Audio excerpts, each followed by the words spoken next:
اللہ تبارک و تعالی جل جلالہ وعلا نوالہ وَتَمَرُ عَنْهُ وَعَزَ نَشَانُهُ وَجَلَّ ذِكْرُهُ وَعَزَّ اسْمُهُ کی حمد و ثنا اور حضور سرور کائنات مفخر موجودات زینت نظم کائنات دستگیر جہاں غم گسار زمان سید سروران حامی بے قسام قائد المرسلین خاتم النبیین احمد مصطفیٰ جناب محمد مصطفیٰ صلی اللہ علیہ وسلم کے دربار بروردگار ہدیہ درود و سلام عرض کرنے کے بعد یہاں کی معزز و محتشم سامی حضرات رب الجلال کی فضل اور توفیق سے آج کی خطبہ جمعۃ المبارک میں ہماری گفتگو کا موضوع شان حضرت سیدنا صدیق اکبر رضی اللہ تعالیٰ عنہ اور ان کا نظام خلافت۔ اللہ ہم سب کو حضرت سیدنا صدیق اکبر رضی اللہ تعالیٰ عنہ کی ذات سے، آپ کے کمالات سے ہماری آنے والی نسلوں کو بھی محبت عطا فرمائے۔ یقینی طور پر حضرت سیدنا صدیق اکبر رضی اللہ تعالیٰ عنہ نبی پاک صلی اللہ علیہ وسلم کے بڑے باوفا صحابی، آپ کا نام عبداللہ ہے، آپ کا لقب صدیق و عتیق ہے۔ آپ نبی پاک صلی اللہ علیہ وسلم سے تقریباً عمر میں 2 برس چھوٹے، بچپن سے نبی پاک صلی اللہ علیہ وسلم کے ساتھ بڑی گہری دوستی اور تعلق تھا۔ اور پھر جب سرکار دو عالم صلی اللہ علیہ وسلم نے اعلان نبوت کیا تو آپ کے اعلان نبوت فرماتے ہی مردوں میں سب سے پہلے کلمہ پڑھنے والی ذات کو حضرت صدیق اکبر کہا جاتا ہے۔ آپ نے نبی پاک صلی اللہ علیہ وسلم کے دین کو قبول کیا، اللہ وحدہ لا شریک پر ایمان لائے، نبی پاک صلی اللہ علیہ وسلم کی نبوت کا اقرار کیا،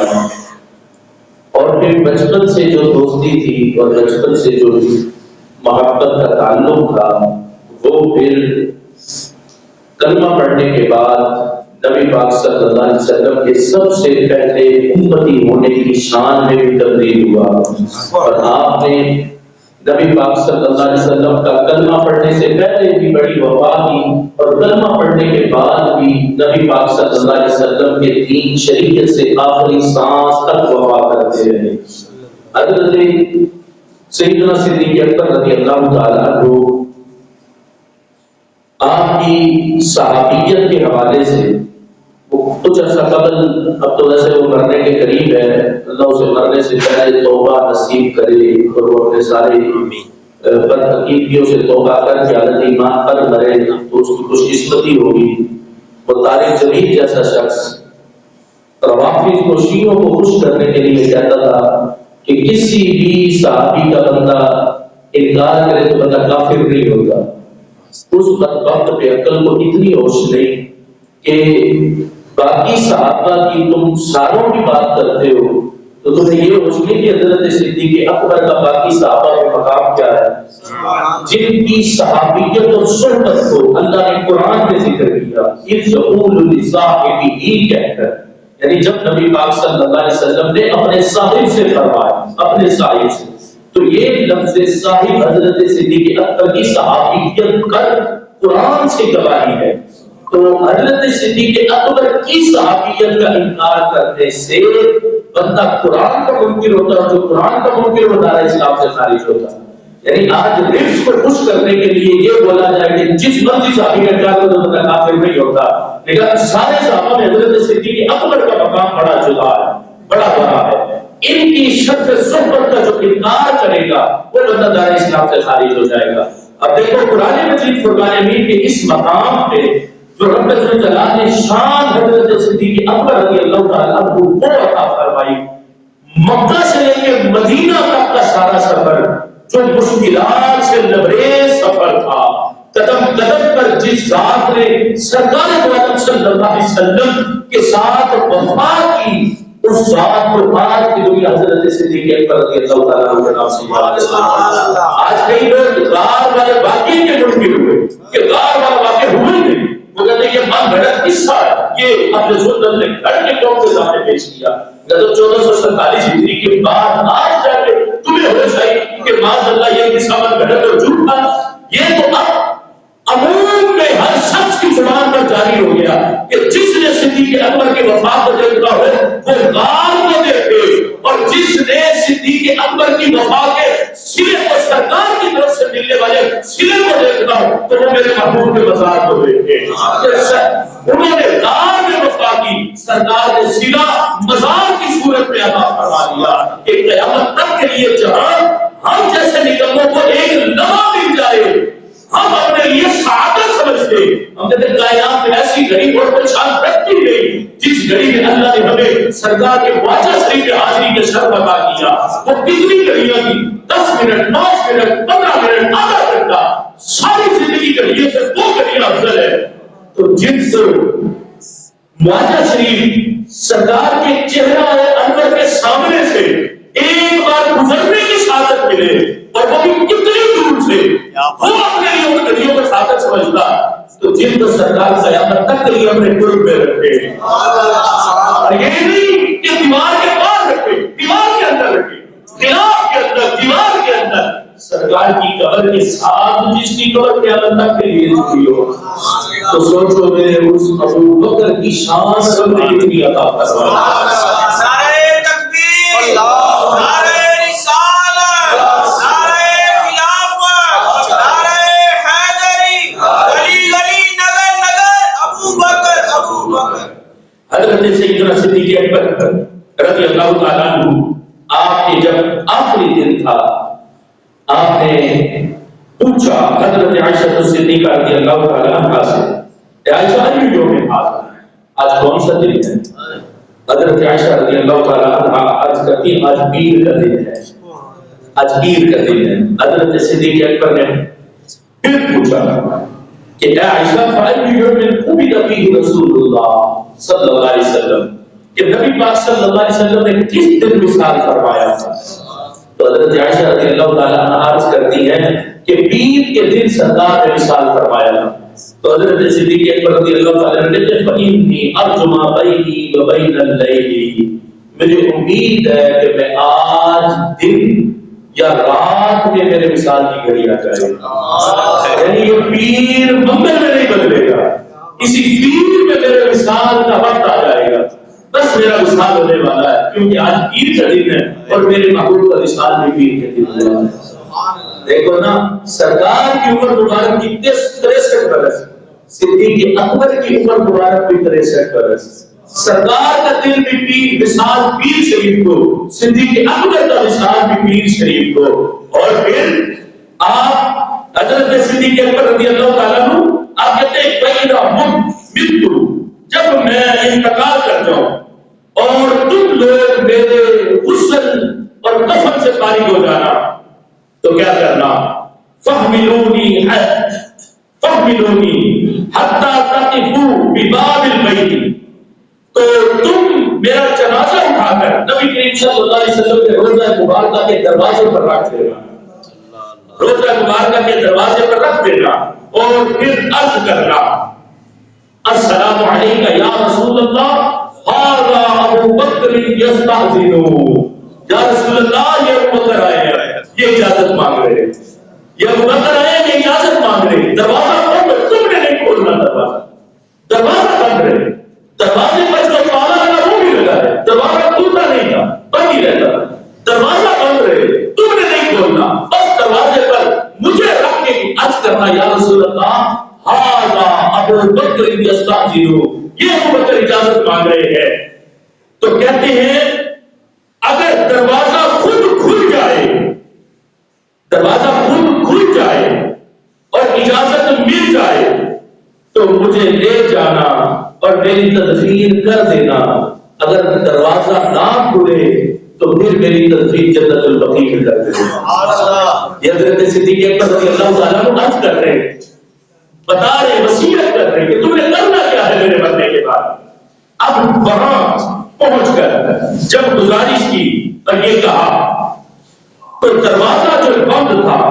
وہ دروازہ کھلا اور روضے پاک کے اندر سے آواز آئی۔ وہ آواز کیا تھی؟ آواز یہ تھی کہ محبوب کو محبوب سے ملا دو، محبوب محبوب کی ملاقات کے لیے مشتاق ہے، تالا کھولا نہیں، تالا خود کھلا، دروازہ خود کھلا. تو اندر سے آواز آئے گی کہ حبیب کو حبیب سے ملا دو، محبوب کو محبوب سے ملا دو. یہ شان حضرت سیدنا صدیق اکبر رضی اللہ تعالیٰ عنہ کی. آج لوگ کہتے ہیں نا کہ اگر ہم آ گئے مدینہ شریف میں تو ہم کیا کریں گے؟ ہم حجرہ پاک کو کھولیں گے، ابو بکر و عمر رضی اللہ تعالیٰ عنہما کی قبور کو یہاں سے ختم کریں گے. وہ اللہ یاری جیسا شخص بھی بیٹھا باہر سے غیر ملکوں سے ان کے ٹکڑے کھا کے بکبک کرتا. حضرت ابو بکر عمر رضی اللہ تعالیٰ عنہما کی سوال پر ان کی قبور کے لحاظ سے میں کہتا ہوں یہ سارا رزق اکٹھا ہو جائے، پوری دنیا کی شریعت اکٹھی ہو جائے اور یہ عمل کرنا چاہے نہیں کر سکتے. کیوں؟ میرے نبی پاک صلی اللہ علیہ وسلم نے واضح فرمایا جب حضرت ابو بکر عمر کا ہاتھ پکڑ کر تشریف لائے تھے تو میں جس طرح آج میرے ایک ہاتھ کے ہاتھ ابو بکر کا دوسرے میں عمر کا ہے، فرمایا اسی طرح قیامت کے دن ہم اپنی قبر سے نہیں کرتے باہر تشریف لائے. تو یہ قبر قیامت تک ابو بکر عمر کا مزاج سرکار کی قبر انور کے پاس ہی بنا رہے گا. یہ پورا حفظ مل کے ان کا کچھ نہیں کر سکتا. بہرحال حضرت سیدنا صدیق اکبر رضی اللہ تعالیٰ عنہ کا نظام خلافت ایک انمول نظام خلافت تھا. جو نظام آپ نے اسلام کی کشتی کو کنارے تک پہنچانے کے لیے بنایا تھا، اللہ کے فضل سے آج بھی وہ نظام مشعل راہ ہے. کس شان سے وہ نظام چلا، کس شان سے اسلام کی کشتی کو اپنے کنارے تک پہنچایا. جب سرکار عالم صلی اللہ علیہ وسلم کا وصال ظاہر ہوا اس وقت حضرت عمر رضی اللہ تعالیٰ عنہ جیسے لوگ بھی بول رہے تھے کہ تلوار اٹھا کے کسی نے اگر کہا کہ سرکار کا وصال ہو جائے تو میں اس کی گردن اتاروں گا. صحابہ اتنے پریشان تھے اس وقت. ان پریشانیوں سے جس ذات نے صحابہ کو نکالا تھا وہ ذات حضرت صدیق اکبر کی ذات ہے. آپ نے کیسا نظام خلافت قائم کیا؟ آپ جب امیر المومنین بنے، امیر المومنین بننے کے بعد اگلے دن آپ نے ہاتھ میں چادریں پکڑی، چادریں پکڑ کر آپ بازار کی طرف چلے. تو حضرت عمر رضی اللہ تعالیٰ عنہ راستے میں لے پوچھا این تريد؟ ابو بکر کدھر جا رہے ہیں؟ آپ نے کہا ادھر سوق بازار کی طرف جا رہا ہوں، میں بازار جا رہا ہوں. حضرت عمر فاروق رضی اللہ تعالیٰ عنہ آپ سے پوچھنے لگے کہ اے ابو بکر آپ بازار میں کیوں جا رہے ہیں؟ حضرت عمر رضی اللہ تعالیٰ عنہ نے جب یہ بات کہی کہ آپ بازار کیوں جا رہے ہیں تو حضرت صدیق اکبر رضی اللہ تعالیٰ عنہ آپ کہنے لگے میں یہ چادریں لے کر بازار جا رہا ہوں، جا کے بازار چادریں بیچوں گا، تجارت کروں گا، پیسے لاؤں گا، اپنے بچوں کو پالوں گا. یہ میں چادریں بیچنے کے لیے جا رہا ہوں، بازار تجارت کرنے کی غرض سے جا رہا ہوں. تو حضرت عمر رضی اللہ تعالیٰ عنہ بول پڑے، کہا اے ابو بکر آپ واپس چلے، آپ کے سارے اخراجات حضرت ابو عبیدہ بن جراح طے کریں. ہم دونوں چلتے ہیں حضرت ابو عبیدہ کے پاس، وہ آپ کے معاملات کو طے کریں. اب یہ دونوں حضرات حضرت ابو عبیدہ بن جراح کے پاس آئے. جب حضرت ابو عبیدہ بن جراح کے پاس آئے تو حضرت ابو عبیدہ بن جراح نے یہ فیصلہ کیا کہ حضرت صدیق اکبر رضی اللہ تعالیٰ عنہ اور آپ کے اہل و عیال کے لیے ایک مہاجر کے لفظ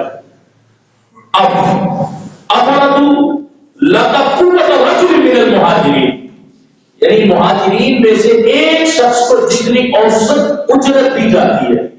ابو بکر آپ کے لیے اتنی اجرت مقرر کی جائے گی.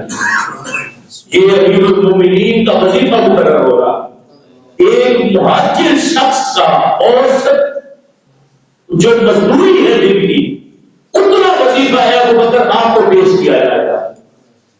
یہ ہے انداز حکمرانی، یہ ہے طرز حکمرانی. کتنا وظیفہ؟ ایک مہاجر شخص، انصار بھی نہیں مہاجر کو جتنا وظیفہ، چونکہ آپ بھی مہاجر ہیں تو جتنا وظیفہ جتنی اجرت اس کو دی جاتی اتنا وظیفہ مقرر کیا جائے گا آپ کے لیے. اور ساتھ کیا ہوگا؟ آپ کے عیال کے لیے کھانے کا سامان ہوگا. اور ساتھ کیا کہنے لگے اے ابو بکر آپ کے لیے ہم یہ بھی مقرر کرتے ہیں کہ آپ کو ہر سردی اور گرمی میں کپڑے بھی دیے جائیں گے. وقسمت الشتاء والصيف، سردیوں اور گرمیوں کے کپڑے بھی دیے جائیں گے آپ کو، سردیوں کے سوٹ بھی گرمی کا سوٹ بھی۔ اب وہ سوٹ کب تک استعمال کرنا؟ کہا جب وہ سوٹ پرانا ہو جائے۔ ابو عبیدہ بن جراح کہنے لگے جب وہ سوٹ پرانا ہو جائے تو وہ سوٹ آپ واپس کر کے پھر نیا سوٹ لیں گے، وہ پرانا واپس کریں گے کہ وہ جب پہننے کے قابل نہ رہے، وہ آپ واپس کریں گے تو پھر آپ کو اور سوٹ پیش کیا جائے گا۔ کس کے لیے؟ وقت کے امیر المومنین کے لیے وظیفہ مقرر کیا جا رہا ہے، ایک مزدور کی مزدوری جتنا، اور ساتھ جتنا کھانا دیا جاتا ہے ایک عام مزدور کے گھر میں کھانا پکتا ہے جتنا، اتنا کھانا آپ کے لیے مقرر کیا گیا۔ اور سردی گرمی کا سوٹ بھی، اور سوٹ یہ نہیں کہ 10 سوٹ ہے یا 20 سوٹ ہے، نہیں، ایک سوٹ جب پہننے کے قابل نہ رہے